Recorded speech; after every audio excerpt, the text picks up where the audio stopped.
Hi YouTube, welcome to another edition of Horror Hands, and for this video I'm going to go through the top 10 best extreme horror movies in my collection. So I've spoke about a few extreme horror films in the last couple of videos. I'm sticking with that topic for this video because this was requested by a viewer of mine, Paul Cook. Hi Paul, thank you for watching and thank you for this request. And he asked me if I would show what I think are the 10 best extreme horror films that I have. So I don't own as many as I would like. They're quite hard to find in the UK and quite expensive. But I have a fair few and I've been through them and I've picked the 10 that I think are the best. So just to clarify, an extreme horror film for me is one that goes beyond like the parameters and the expectations of a regular horror film. So they could be way more violent and gory than usual. They could be way more unpleasant and disturbing than usual. Or they could be like the Mondo shockumentary type films that show real life death and atrocities and things like that. Going through my collection, I tend to go for like the Mondo shockumentary type things. I guess I just find them interesting, but I've tried to get a decent mix for this top 10. And just a disclaimer as well, like I say, these are extreme movies. They won't be for everyone. I'll be talking a little bit about the unpleasant things that happen in them, so if you feel this might upset or disturb you, please don't feel you have to watch the video. I'd hate for someone to be upset by something that's said on the channel, so little warning there.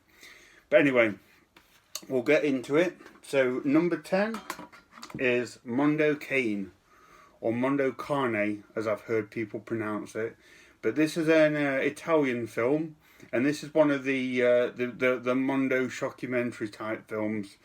Probably the least extreme film on the list, but I wanted to include this because this, to my knowledge anyway, was the first movie to kind of take that shockumentary approach. This was the first film to purport to show real life deaths and atrocities. And this was 1962, so very old film for an extreme movie. And it's not aged particularly well. It's very, very outdated. The narration's a little bit stuffy. It's not politically correct at all. There's a few scenes that are still quite shocking, but they involve kind of like animal cruelty and things like that, which should always be shocking to me. The rest of the film kind of focuses on sort of practices and ceremonies that are more just bizarre than kind of gruesomely shocking. But it's a very interesting time capsule and a very interesting look at a unique style of filmmaking. So yeah, although it hasn't aged very well at all, I think it's an interesting one and one that I wanted to put on the list. Interestingly as well, this film was actually nominated for an Academy Award for a song that they used, which is insane to think that this would have been floating around the Academy Awards, but yeah, it was nominated. So that is number 10, Mondo Cane. Okay, at number 9, we have Atroz, said to be the most extreme movie made from Mexico, and I would agree with that. I've seen a few Mexican films, but this one's definitely the most extreme and unpleasant. So this follows these two serial killers that are apprehended by the police, and they seize a bunch of like camcorders and footage, and we see a bunch of like handheld footage of the horrible things that they've done to the victims of the torture and murder and humiliation and things like that. There's a scene where they torture and kill the cross-dressing guy, and he soils himself and that's smeared everywhere, and it's got some really disgusting stuff. Very messed up film. But if you're into sort of like torture kind of films, I don't think this one would disappoint. So that's number 9, Atroz. Okay, number 8 is Brutes and Savages. So this is another one of these like shockumentary Mondo type films. And this one, it's an interesting mix of quite shocking footage, but then scenes of sheer ineptitude.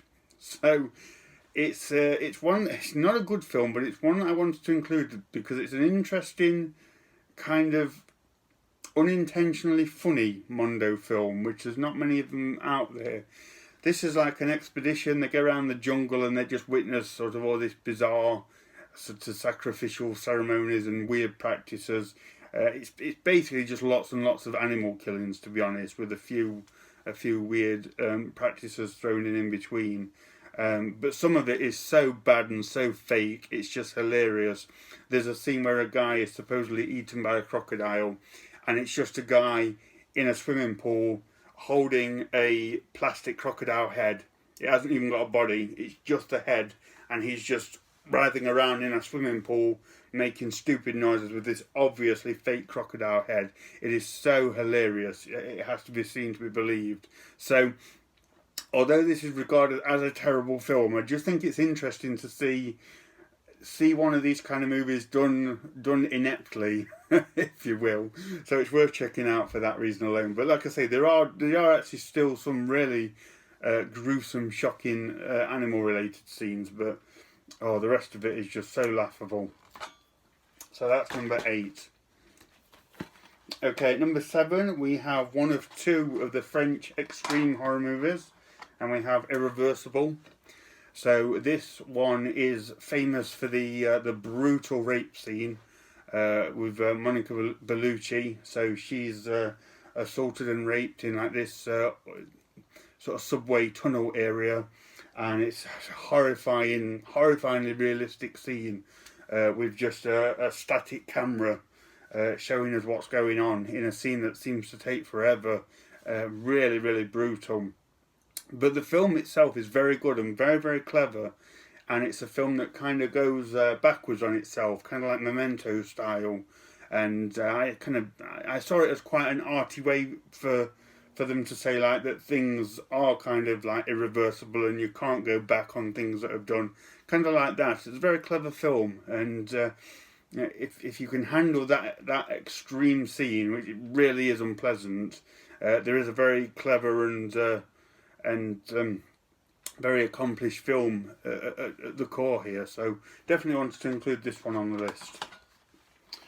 Okay, so number 6, we have Men Behind the Sun. So this is kind of like a docudrama, if you will. So this sort of reenacts the horrific things that the Japanese did to Chinese prisoners of war in the Second World War, I believe. So it all takes place in like this concentration camp area, and these men, women and children, Chinese men, women and children, are just subjected to these awful, torturous experiments. It's really quite a downbeat film, quite unpleasant in places, and my research into this is I kind of found out that I don't think anyone was killed in this for real, but they did use real life dead bodies and body parts, which is quite gruesome. And the scene where there's an autopsy that takes place on a child and on a young boy, and from what I can tell, it was a real body of a child that they used to cut open. So really graphic, unpleasant stuff there, and if it's not real, it certainly looks it. Another one, if you've seen this and you were upset by the cat being eaten alive by rats, you can rest assured that scene was fake. From what I understand, they put jam on the cat, which made it look like blood, and that encouraged the rats to come around and nibble on its fur, which in turn made it look like it was being eaten. But from what I can read, the cat was not harmed. The rats, however, were burned for real at the end of the film. So, very unpleasant film, but interesting from a historical point of view, I would say. So that's that one. Okay, at number 5, we have the other French extreme movie, Martyrs. So this one was a recent watch for me, and I was very impressed with the film. It takes you to a very dark place, very dark indeed. It's one of these extreme films that's I've seen a lot worse in terms of violence and gore, but thematically the tone of this film is extremely depressing. Very disturbing, very downbeat. It stays with you for a long time, but very good film. Makes you think, but yeah, very unpleasant. And I mean, the last sort of 45 minutes, which involves a lot of mental and physical torture on this person, is just, it really gets to you. So it really goes past the boundaries of standard horror films, I would say. But incredibly good film. I was impressed with Martyrs. Okay, at number 4, we have a Serbian film. So I picked this up not long ago, and like I say then, I'm not going to go into what this film's about. It's that extreme. Again, like Martyrs, in terms of violence and gore, I've seen a lot worse. But in terms of the subject matter, I don't think it gets darker than a Serbian film. It is pretty horrific. But it's surprisingly, it is a very well made film. It looks great. It has wonderful cinematography. The acting's good. It's got quite a glossy feel to it, despite the absolutely horrible subject matter. So it's a film that has a lot of merits. There's a good film in here somewhere, but in terms of what this film's about, it will be way too much for some people. But yeah, for me, that's number 4. Okay, number 3, we have Cannibal Holocaust, the infamous cannibal classic. And this one has it all, really. This is, in terms of extreme horror movies, this is nearly a perfect concoction of extreme and unpleasant violence, animal violence. It has that kind of trashy, dirty look to it. The acting is fantastic. It's very, very convincing, frighteningly convincing. The effects and the gore look real. In some cases they are. And it has a really good story holding it together as well. It's not just a nasty piece of work for the sake of it. It's got a story there. It's got a lot of social and political commentaries to it. It's one of those films where you read a lot of very interesting reviews and a lot of interesting analysis of this film, because it is quite deep. It's got a lot of levels, and I think you can read into this film as much as you want, whether you want to just watch it as a gross out video nasty or as a quite complex piece of work. You can do so, but yeah, there's no question for me that this is an incredibly well made film. I mean, credit to Ruggero Deodato. His direction in this is tight, and he really weaves together a horrifying but blisteringly good film. Still very, very convincing and shocking to this day. So yeah, I've got a lot of respect for Cannibal Holocaust, and one that to me its power doesn't diminish over time. So yeah, that is number 3. Okay, number 2. Now this is number 2 on the list, but this is, for me, this is the most horrifying and extreme film that I own. Yeah, in its almost 2 hours and 40 minutes, this is gut wrenching from start to finish, and that is Africa Addio. So this is the same makers of Mondo Cane, Italian filmmakers. I can't remember the names, but they made Mondo Cane and were successful, and they wanted to do something else, so they went to Africa, which at the time was in quite a bit of turmoil, so they thought they'd get some quite juicy stuff. But what they captured in this documentary was some of the most crazy, horrific acts of humanity you can ever imagine.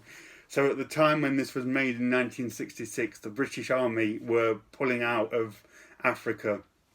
They at the time held power, and they started to move away, which kind of left the continent to look after itself. And a lot of people at the time thought it was too soon, and if you watch this you kind of see why, because the continent just falls apart and it leads to genocide, murder, executions, and brutal illegal animal poaching. The filmmakers themselves were almost killed whilst there, and it's in the film. They're dragged out of their car and they're almost executed up against a wall until someone realises that they're Italians and for whatever reason don't kill them. But it's just it is an incredible documentary. It's a hard one because on one hand it's a sweepingly beautiful documentary that shows some of the most breathtaking cinematography and wildlife and things like that. On the other hand, it shows the most horrific, gut-wrenching acts of murder and poaching and things like that. It's a really a very, very strange mix, but fascinating at the same time. I recently read an article about this movie that I found rather engrossing, and they were saying how important a piece of work this is, because this stuff happened, and unfortunately it's still happening in parts of the world, and you will never see this. You'll never see this on National Geographic. You won't even see it on the news. It's too horrific. But things like this need to be preserved so that they don't happen in the future. So yeah, very, very important piece of work, I would say, and fascinating yet horrific. So yeah, I could do an entire video actually on Africa Addio. It is a fantastic piece of work, and like I say, very, very intriguing. But my gosh, yeah, there's things in this that I never want to see again. So that is number 2. And my number 1, maybe a little bit cliched, my number 1 extreme movie is Faces of Death. So I have a lot of respect for this film. I remember when I first watched it, it was pretty terrifying watching it for the first time. Later on, you come to learn that a lot of it was fake and it was done by special effects people. But I still think that this movie has a power about it. It has like a forbiddenness that is really intriguing. I can only imagine what this must have been like when this came out. And another reason why it's my number 1 is because I think it's a very important film.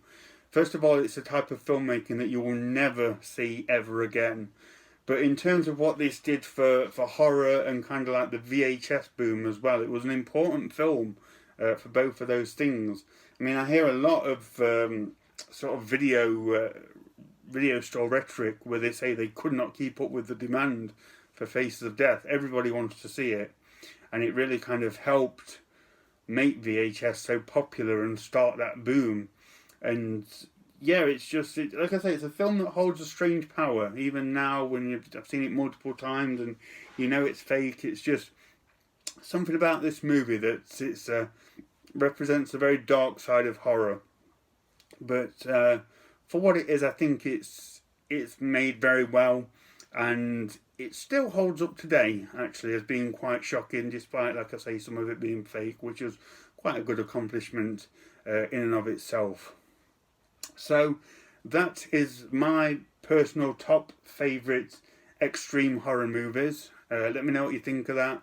Let me know what yours are. I'd be very, very interested to know. Like I say, there's a lot more that I would love to get. It's just finding them.